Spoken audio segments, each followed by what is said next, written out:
Good evening students, welcome to Struggle Coaching Institute Pratapgarh. प्यारे बच्चों, जैसा कि आप जानते हैं इस समय कोरोना जैसी बीमारी के कारण पूरा देश आज डर के माहौल में जी रहा है, जिसको ध्यान में रखते हुए पूरे देश में लॉकडाउन कर दिया गया है, जिसके कारण बच्चों आप लोग समझ सकते हैं कि ऑफलाइन क्लास चलना संभव नहीं है और इसी के कारण आज से आप ऑनलाइन क्लास चलाई जा रही है। प्यारे बच्चों, उम्मीद करते हैं कि जिस तरीके से आप लोगों ने यूपीपी, एएलपी और यूपी टेट में जिस तरीके से शानदार रिजल्ट आप लोगों ने दिया था, इसी आशा उम्मीद के साथ आप लोग आने वाले एग्जाम में भी अच्छा रिजल्ट दें, इसीलिए ये आज की ऑनलाइन क्लास आपकी चलाई जा रही है। प्यारे बच्चों,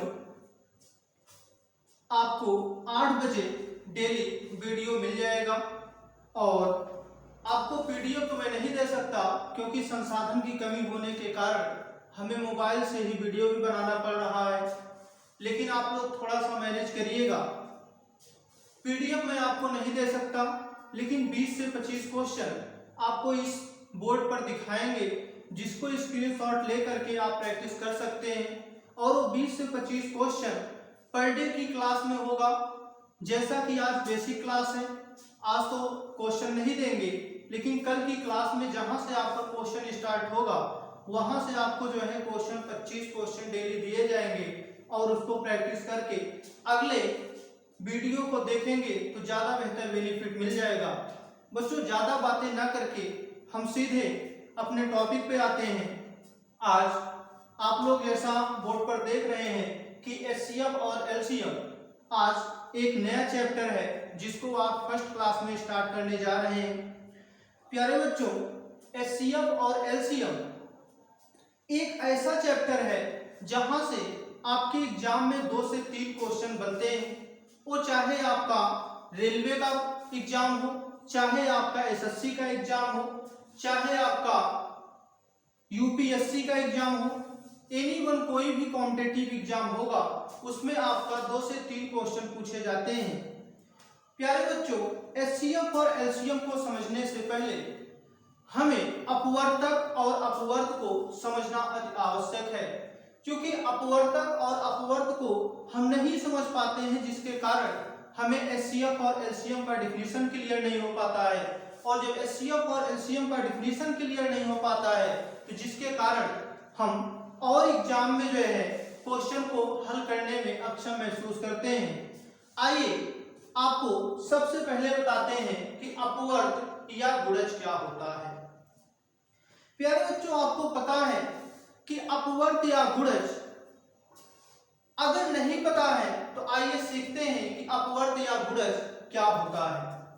बच्चे, अपवर्त या गुणज इसी को अंग्रेजी में कहा जाता है मल्टीपल। क्या कहा जाता है? मल्टीपल। प्यारे बच्चों, मल्टीपल का मतलब आप लोग समझ रहे होंगे कि किसी का टेबल, यानी गुणज का मतलब यह है कि किसी नंबर का टेबल ही आपका क्या कहलाएगा? गुणज कहलाएगा। यानी हम कह सकते हैं बोर्ड पे जिस तरीके से इसका डिफिनीशन लिखा गया है कि कोई संख्या जितनी संख्या को विभाजित करता है वे सभी संख्याएं दी गई संख्या का अपवर्त या गुणज कहा जाता है। जैसे बच्चों देखो, अगर हमने यहाँ पर देखो 2 का टेबल लिखा है, तो हमें एक चीज बताओ, क्या 2 के टेबल में जितने नंबर आते हैं वो 2 से कटेंगे कि नहीं कटेंगे? बताइए, कटेंगे ना? अगर 2 के टेबल में जितने नंबर आएंगे वो 2 से कटेंगे तो ये सभी नंबर 2 का क्या कहलाएगा? गुणज कहलाएगा। यानी 2 से 2 भी कट जाएगा, 2 4 को भी काट देगा, 2 6 को भी काट देगा, 2 8 को भी काटेगा। इस तरीके से आगे भी जो नंबर आएंगे उसको भी 2 क्या करेगा? काट देगा। यानी हम कह सकते हैं कि किसी भी संख्या से जितनी संख्याएं कट जाती हैं वे सभी संख्याएं उस संख्या का अपवर्त या गुणज कहलाता। चलिए, इसी तरीके से दूसरा एग्जांपल देखो। 6 है, 6 का टेबल यहाँ पे हमने लिखा है। क्योंकि किसी संख्या का जो टेबल होता है, टेबल में आए हुए नंबर उस संख्या से पूरी तरीके से क्या होते हैं, विभाजित होते हैं। देख लीजिए 6 को काट देगा, 6 12 को भी काट देगा, 6 18 को भी काट देगा, 6 24 को भी काट देगा। इस तरीके से आगे भी जो नंबर लिखे गए हैं वो 6 क्या करेगा, पूरी तरीके से काट देगा। अब बच्चों देखो, अगर मैं आपसे एक क्वेश्चन पूछूं, क्योंकि कभी कभी क्या होता है कि छोटे एग्जाम में जैसे यूपीपी हो गया और आपका ग्रुप डी हो गया, इन एग्जामों में पूछ लेता है। जैसे हम आपसे पूछें कि चलिए बताइए 9 का गुणज, 9 का गुणज बताइए, गुणज बताइए। मैं आपको ऑप्शन देता हूं। पहला ऑप्शन है 54 और 56। दूसरा ऑप्शन है, ऑप्शन बी है 57 और 49। तीसरा ऑप्शन है 72 और 54 और डी है नन ऑफ डी, इनमें से कोई। अब यहां पर देखिएगा बच्चों कि यहां पर आपने देखा कि 9 का गुणज में आपका 54 और 56। अब देखो बच्चे, अभी हमने आपको बताया कि कोई संख्या जितनी संख्याओं को काटती है वो सभी उनके क्या कहलाते हैं, गुणज या अपवर्त। यहां अपवर्त भी लिख लीजिए। अब देखिएगा, अब यहां पर देखो 54 को 9 काट देगा क्या, बताइए। अगर 9 को काटेंगे तो 9 छके 54, लेकिन क्या 56 को काटेगा, नहीं काटेगा ना। इसका मतलब ए तो 9 का गुणज होगा, पर ए होगा नहीं होगा। इसका मतलब ए ऑप्शन क्या हो जाएगा, गलत हो जाएगा। अगर हम आपसे कहें कि 57 और 49, तो बताओ क्या 57 9 के टेबल में आता है क्या, 57 9 के टेबल में आता है। तो आप कहोगे सर 9 के टेबल में 57 तो आता नहीं। अगर 9 के टेबल में 57 आता नहीं तो इसका मतलब 9 से कटेगा नहीं। अगर 9 से कटेगा नहीं तो इसका 9 का गुणज नहीं हो सकता। 49 देखो, अगर हम 9 से विभाजित करेंगे तो अब देखिए यहां पर जब 9 से हमने विभाजित किया तो 9 से जब 49 क्या 9 के टेबल में आता है, तो आप कहोगे सर नहीं आता है। तो इसका मतलब 49 भी 9 का गुणज नहीं हो सकता या अपवर्त नहीं हो सकता। इसका मतलब ये भी ऑप्शन क्या हो जाएगा, गलत हो जाएगा। अब देखो यहाँ पर नन ऑफ दीज दिया है, तो नन ऑफ दीज को तो पहले हम देखेंगे नहीं। अभी मेरे सामने एक ऑप्शन और दिया है 72 और 54। आइए पहले इसको समझते हैं। फिर बच्चों यहाँ पर देखिए 72 और 54 दिया है, तो 72 आपके 9 के टेबल में आता है क्या, तो आप कहोगे हाँ 9 8 72। इसका मतलब 72 9 के टेबल में आता है। इसका मतलब 72 आपका 9 से विभाजित हो जाएगा। इसका मतलब 72 9 का गुणज होगा। अगला नंबर है आपका 54। तो यहाँ पर देखिए 54 में 9 से जब हमने विभाजित किया तो हमने देखा कि 54 भी 9 के टेबल में आता है। इसका मतलब 9 से 54 भी कट जाएगा। अर्थात हम कह सकते हैं कि 72 और 54 दोनों 9 से विभाजित हैं। तो हम कह सकते हैं कि 72 और 54 9 के गुणज कहलाएंगे। ठीक ना। तो इस तरीके से बच्चों ए ऑप्शन आपका क्या हो गया, राइट हो गया। आइए एक क्वेश्चन ऐसे और देखते हैं जिससे आपको क्लियर हो जाए।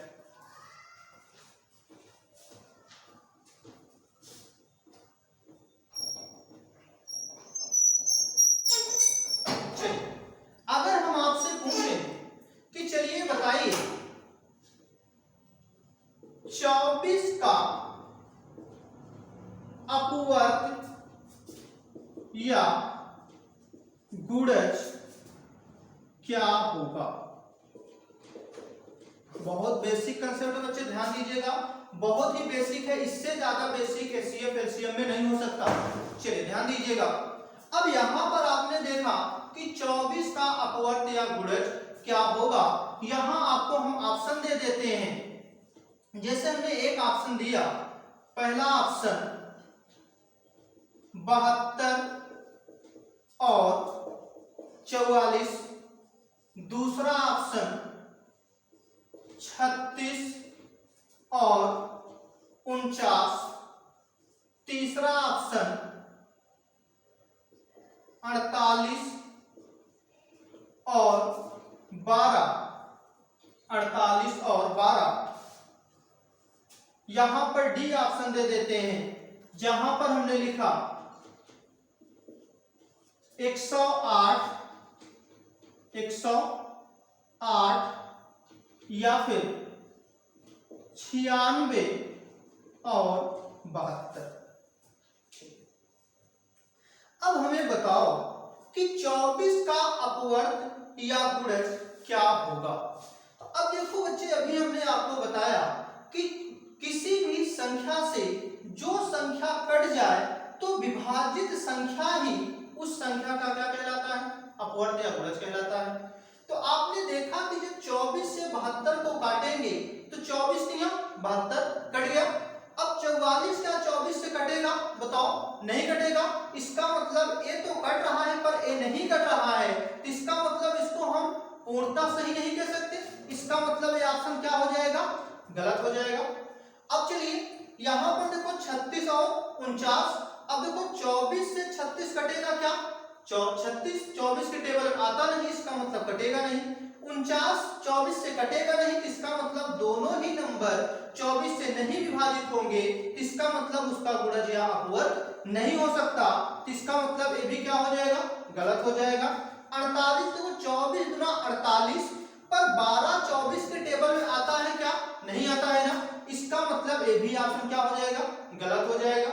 लेकिन यहां पर चलते हैं तो 24 चौका क्या होता है 96, और जबकि 24 दिया क्या होता है 72, इसका मतलब यहां पर ए आपका ऑप्शन क्या हो जाएगा, राइट हो जाएगा। तो इस तरीके से हम उम्मीद करते हैं कि आपको अपवर्त या गुणज बहुत अच्छे से समझ में आ गया होगा, क्योंकि क्वेश्चन भी आपको बता दिए कि किस प्रकार से बन सकता है। तो प्यारे बच्चों आगे की तरफ बढ़ते हैं, आइए सीखते हैं कि अपवर्तक या फैक्टर क्या होता है।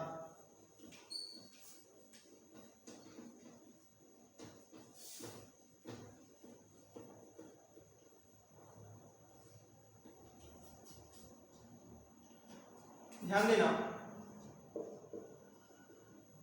अपवर्तक या भाजक, इसी को इंग्लिश में फैक्टर कहा जाता है। प्यारे बच्चों ध्यान दीजिएगा, अपवर्तक या भाजक यानी फैक्टर, ये ऐसे नंबर्स होते हैं, जैसे अगर हम आपसे कहें कि 5 का अपवर्तक क्या होगा, पहले हम लोग डेफिनेशन को लिख लेते हैं, उसके बाद बेहतर समझ में आएगा। यानी ये बच्चे वे संख्या होती हैं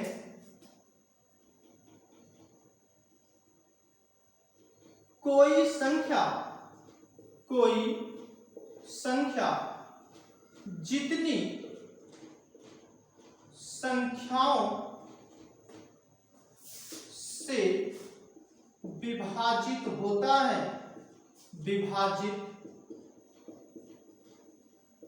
है वे सभी संख्या दी गई संख्या का अपवर्तक कहलाती हैं। अब समझिएगा, अब यहां पर देखो बच्चे, अपवर्तक या भाजक, आपने सुना होगा कि किसी नंबर में भाग जिससे कराया जाता है वो क्या कहलाता है, भाजक कहलाता है। यानी अगर हमने कहा कि 54 में 9 से भाग कराओ, तो 9 से आपने काट दिया, 9 6 के 54, तो 9 बच्चे क्या कहलाएगा, भाजक कहलाएगा। चलिए फिलहाल ये मेरा मुद्दा नहीं था, आइए आगे देखते हैं। अभी देखो हमने डेफिनेशन में लिखा कि कोई संख्या जितनी संख्याओं से विभाजित होता है वे सभी संख्या दी गई संख्या का अपवर्तक या भाजक कहलाती है। आइए एक एग्जाम्पल के तहत समझते हैं। जैसे प्यारे बच्चों अगर हम आपसे कहें कि 60 कितने संख्याओं से कटेगा आप बताओ?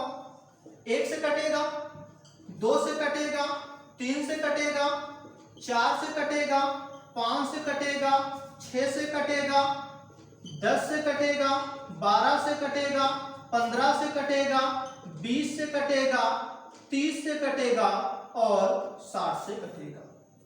तो आपने देखा कि 60 जो है आपका इतने संख्याओं से कट रहा है, तो ये सभी संख्या इसके क्या होंगे? बोलो, अपवर्तक होंगे। अभी देखो हमने अपवर्त बताया था, अब हम बता रहे हैं अपवर्तक। अपवर्त जो होता है बच्चों वो हमेशा संख्याओं को विभाजित करता है, जबकि अपवर्तक में क्या होता है, जो संख्या दी गई होती है प्रत्येक संख्या से क्या होती है? विभाजित होती है। तो यहां पर आप देखो कि 60 1 से डिवाइड हो गया, बोलो यस ना? 2 से भी डिवाइड होगा, 3 से भी डिवाइड होगा, 4 से भी डिवाइड होगा, 6 से भी डिवाइड होगा, 10 से भी डिवाइड होगा, 12 से भी डिवाइड होगा। तो इस तरीके से आगे भी जो नंबर लिखे गए हैं सबसे 60 डिवाइड हो जाएगा।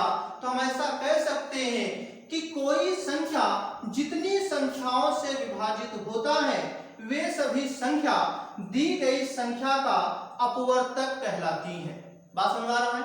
चलिए एक एग्जांपल और लेते हैं। जैसे हम आपसे कहें 36, बच्चे 36 1 से कटेगा, यस ना? 2 से भी कटेगा, 3 से भी कटेगा और 4 से भी कटेगा, 6 से भी कटेगा, 9 से भी कटेगा, 18 से कटेगा, 12 से कटेगा और 18 से कटेगा, फिर 36 से कटेगा। तो आपने देखा कि 36 आपका कितने संख्याओं से कट रहा है? इन सभी संख्याओं से कट रहा है। इसका मतलब हम कह सकते हैं 36 1 से कटेगा, 2 से कटेगा, 3 से कटेगा, यानी इन सभी संख्या से कटेगा। तो ये सभी संख्या 36 का क्या कहलाएंगे? बोलो, अपवर्तक कहलाएंगे। बात समझ आ रहा है? चलिए अब देखिएगा इस पर सवाल किस प्रकार से बनता है, आइए इस चीज को समझते हैं। जैसे देखिए हम आपसे कहें, चलिए इसको मिटा सकते हैं। चलिए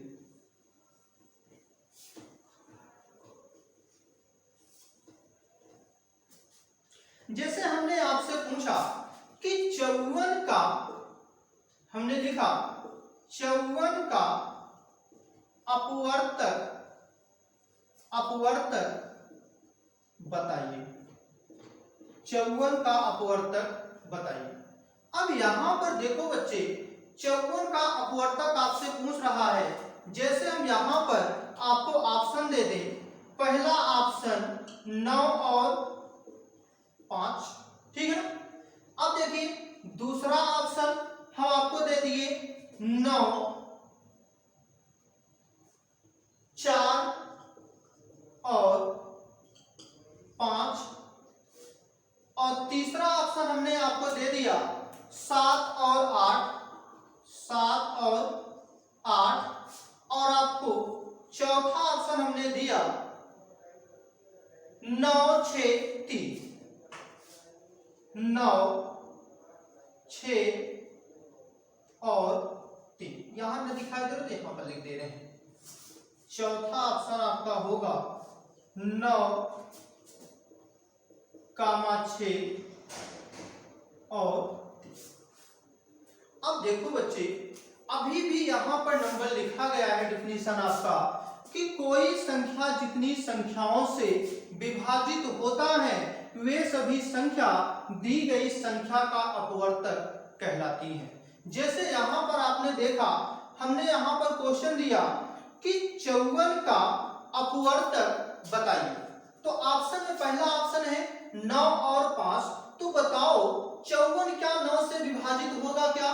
बोलो 9 छके 54, हाँ बिल्कुल सही है, कटेगा। लेकिन क्या 5 से विभाजित होगा क्या? बोलो 5 के टेबल में 54 आता है क्या? नहीं आता है ना। इसका मतलब हम कह सकते हैं कि 5 से ये नहीं कटेगा। तो 9 से कट रहा है पर 5 से नहीं कट रहा है, तो पूर्णतः ऑप्शन आपका सही नहीं कहा जा सकता, इसलिए क्या हो जाएगा? गलत हो जाएगा। अब देखिए यहां पर 4 और 5 अब बच्चों ध्यान देना कि 4 और 5, 4 से कटेगा क्या? 4 का रूल जो कहता है कि अगर लास्ट का 2 नंबर 4 से कटे, या फिर देखो 4 से काटो, 4 एक अंडम 4, एक बचेगा 14, 4 से कटेगा नहीं, 2 शेष बच जाएगा, इसका मतलब 5 से भी नहीं कटेगा, ये तो पूर्णतः गलत हो जाएगा। अब चलिए यहाँ पर 7 के टेबल में क्या आता है? 7 से 54 कटेगा क्या? नहीं कटेगा ना, यानी विभाजित नहीं होगा, 8 से विभाजित होगा, 8 से विभाजित नहीं होगा, इसका मतलब ये भी क्या हो जाएगा? गलत हो जाएगा। लेकिन आइए देखते हैं, क्या 9 से कटेगा क्या?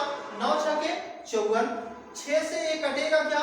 6 चौके 6 नवाई 54, यानी ये 6 से भी कट गया। अब 3 से काटोगे तो यहाँ 3 एक अंडम 3 और 3 अठे 24, यानी 18 दिया 54, यानी कहने का मतलब ये है कि ए ऑप्शन हमारा क्या हो जाएगा? राइट हो जाएगा। चलिए यहां तक उम्मीद करते हैं कि आपको समझ में आ गया होगा। आइए एक क्वेश्चन ऐसे ही और देखते हैं। चलिए, और हाँ ध्यान दीजिएगा बच्चों कि अगर आप कॉपी कलम लेके बैठे हैं तो नोट्स बनाते चलिएगा, अगर नहीं आप बैठ के देख रहे हैं कहीं पर तो स्क्रीनशॉट जरूर ले लीजिएगा।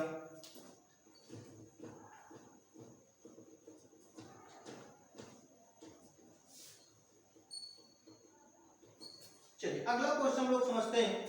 जैसे हमने एक क्वेश्चन दिया कि 72 का अपवर्तक क्या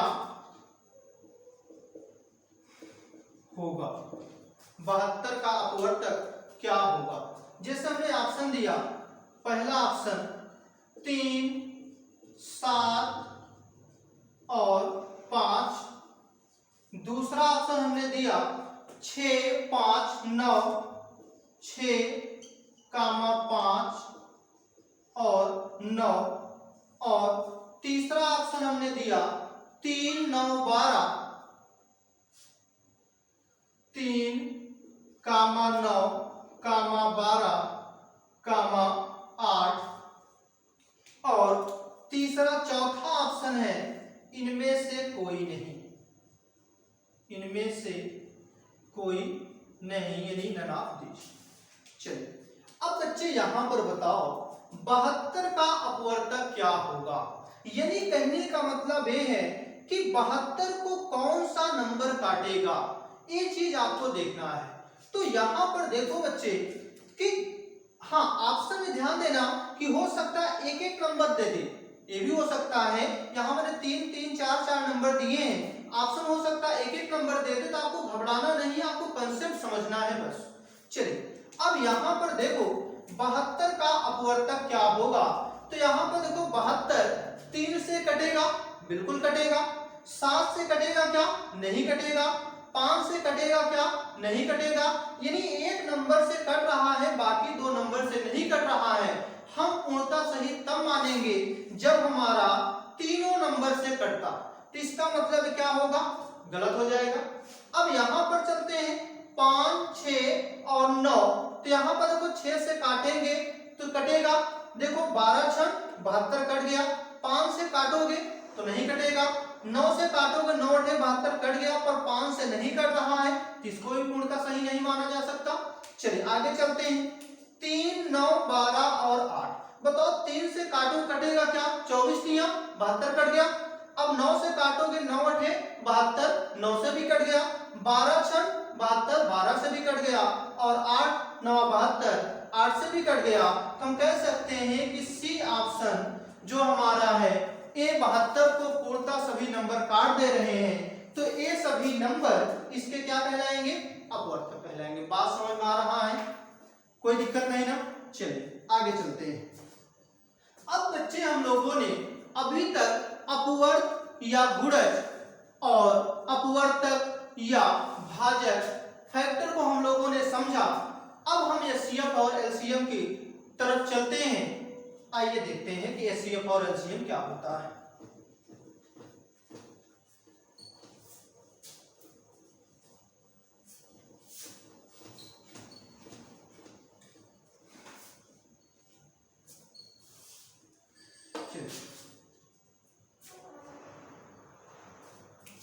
आइए सबसे पहले एलसीएम को समझते हैं। बच्चे अगर हम आपसे पूछें कि एलसीएम का फुल फॉर्म क्या होता है, क्योंकि बेसिक चीजों को जानना, क्योंकि आज बेसिक क्लास ही है, तो इसलिए बेसिक चीज को जानना बहुत जरूरी है। एल का मतलब होता है लोवेस्ट या लीस्ट, दोनों कहा जाता है लीस्ट। सी का मतलब होता है बच्चे कॉमन, और यम का मतलब होता है मल्टीपल। यम का मतलब क्या होता है मल्टीपल। अब यहां देखो लीस्ट कॉमन मल्टीपल। अब बच्चे इसका हिंदी भी कुछ होता होगा। लीस्ट का मतलब होता है लघुत्तम, लीस्ट का मतलब क्या होता है लघुत्तम। कॉमन का मतलब क्या होता है समाप, या आप कह सकते हैं समाप, या इसी को कहा जाएगा समान। समाप ना समझ पाइए तो आप लिखिएगा समान, जो एक जैसा दिखे। ठीक है। मल्टीपल का मतलब होता है गुणज या अपवर्त, गुणज या अपवर्त। अब तो आपको समझ में आ ही गया होगा कि मैंने गुणज या अपवर्त को पहले क्यों बताया। आइए देखते हैं। अब बच्चे यहां पर इसकी डिफिनीशन क्या कह रही है। अच्छा, एलसीएम हमेशा दो या दो से अधिक संख्या होगी उसी का निकालेंगे। चलिए, अब यहां पर देखो लघुत्तम से लघुत्तम होना चाहिए, और समान यानी जो एक जैसा दिखे, और गुणज या अपवर्त का मतलब अभी आप लोगों ने सीखा है कि किसी संख्या का टेबल ही उसका क्या कहलाता है अपवर्त या गुणज कहलाता है। या फिर आप कह सकते हैं कि कोई संख्या जितनी संख्याओं को विभाजित करता है वो सभी संख्या क्या कहलाता है अपवर्त या गुणज कहलाता है। अब आइए देखते हैं। जैसे मान लीजिए यहां पर हमने एक एग्जांपल लिए कि 4, 6, 12 का एलसीएम क्या होगा।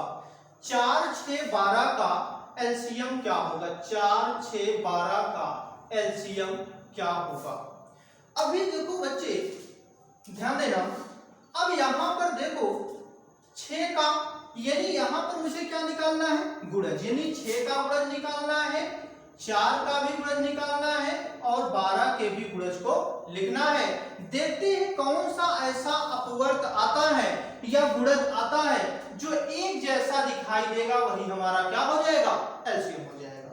अब यहां पर देखो बच्चे, अगर मैं आपसे कहूं कि 4, 6 का गुणज बताइए, तो 6 का टेबल क्या होता है 6 का नम 6, 6 दूनी 12, 6 त्रिक 18, 6 चौके 24, 6 पंचे 30, 6 छम 36, 6 सते 42, 6 अठे 48, 6 नवाई 54, 6 दहम्मा 60। ठीक है, इस तरीके से आगे बढ़ते चले जाएंगे। अब देखिए बच्चे, जब हम 4 का टेबल पढ़ेंगे तो 4 के टेबल में हमने देखा कि 4 कंडम 4, 4 दूनी 8, 4 तिहाई 12, 4 चौके 16, 4 पंचे 20, 4 छम 24, 4 सते 28, 4 नवाई 36, 4 दहम्मा 40, 4 44, 4 48। इस तरीके से आगे की तरफ बढ़ते चले जाएंगे।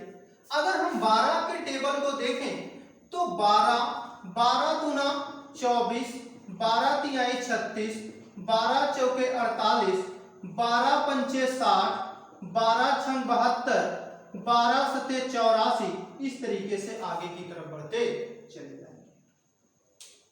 अब बच्चे आप सोच रहे होंगे कि क्या मैंने गुणज लिख करके इनके टेबल को लिखा, तो हमने बताया गुणज क्या होता है किसी संख्या का टेबल उसका गुणज कहलाता है।